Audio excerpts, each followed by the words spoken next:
கன்னி ராசியில் பிறந்த நண்பர்களே, உங்களை பத்தின அல்லது உங்க வாழ்க்கையில் நடக்கக்கூடிய மிக முக்கியமான ஒரு 3 பாசிட்டிவான விஷயம், 3 நெகட்டிவான விஷயத்தை பத்தி பார்த்துருவோமா? நல்லதே நடக்கும் போம் நம சிவாயும், எல்லாம் வல்ல ஸ்ரீ வாராகியம்மன் திருவடி சரணம். கன்னி ராசியில் பிறந்த நண்பர்களே, ராசிநாதன் புதன் பகவான். ஸோ நெகட்டிவான ஒரு 3 விஷயத்துல முதல்ல நான் சொல்லக்கூடியது, உங்களுடைய ராசிநாதன் புதன் இல்லையா, அவர் உச்சமடையக்கூடிய ஒரு வீடு கன்னி ராசி தான். தன்னுடைய வீட்டில் உச்சமடையக்கூடிய ஒரே ஒரு கிரகம்னா அது புதன் மட்டும்தான்.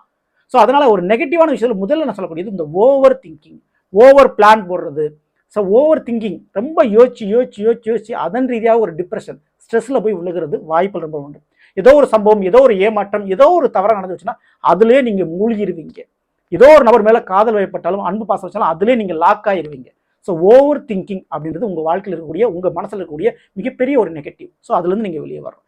ஸோ இரண்டாவது விஷயம், நிச்சயமா ஏதோ ஒரு எதிரி பிரச்சனையிலையோ, கடன் பிரச்சனையிலோ, நோய் பிரச்சனையிலோ மாட்டிக்கிட்டீங்கன்னா அது ரொம்ப வருஷமா இழுத்துட்டு போகும். மிக முக்கியமா கடன் பிரச்சனை, அது கல்யாண கடனா இருக்கலாம், வீட்டு கடனா இருக்கலாம். இந்த கடன்ற ஒரு விவகாரம் வாங்கிட்டீங்கன்னா ரொம்ப வருஷமா அது நீடிச்சுக்கிட்டே போகும். இதுல கவனமா நீங்க இருந்துக்குங்க.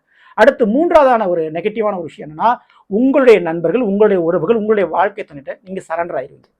ஸோ அதுல உங்களே நீங்க இழந்து விடுவீர்கள். ஸோ அப்படி இழப்பதற்கும் ஏமாறதுக்கு ரொம்ப ரொம்ப வாய்ப்பு இருக்கு. யாருக்கிட்ட? உங்க வாழ்க்கை துணையிட்ட, உங்களுடைய நண்பர்கள்ட்ட, மிக முக்கியமான உங்களுடைய உறவுகள் சொல்லலாம்.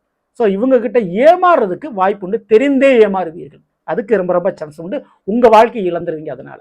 ஸோ இதெல்லாம் நெகட்டிவான விஷயம். அடுத்து பாசிட்டிவான ஒரு 3 விஷயம் இருக்கு. என்னன்னு கேட்டீங்கன்னா, கண்டிப்பா படிப்பு சூப்பரா இருக்குங்க. எஜுகேஷன் விஷயம் உங்களுக்கு டாப் லெவல்ல இருக்கும். அல்லது ஏதாவது ஒரு கலையை கத்துக்குங்க, ஒரு பிசினஸ் ரிலேட்டடா அல்லது வேலை ரிலேட்டடா ஏதாவது ஒரு விஷயம் புதுசாக கத்துக்குங்க. எக்ஸ்ட்ரா விஷயம், கலைத்துறை சார்ந்த தொடர்புகள், ஆடல் பாடல் நடனம், இந்த கட்டுரை கவிதை போன்ற விஷயம், ஏதாவது ஒரு விஷயம் டேலண்ட்ன்றது உங்களுக்கு வெளிப்படும். கண்டிப்பா அது இருக்கும்.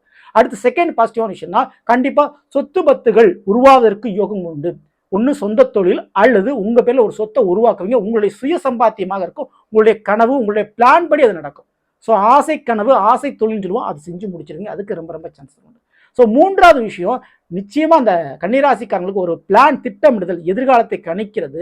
இது மட்டுமல்லாமல் எதிரே வர நபர்களுடைய எடை போட்டு ஒரு பிசினஸ் விஷயம், ஒரு வேலை விஷயம் சக்சஸ் பண்ணக்கூடிய வல்லமை, திறமை உங்களிடம் உண்டு.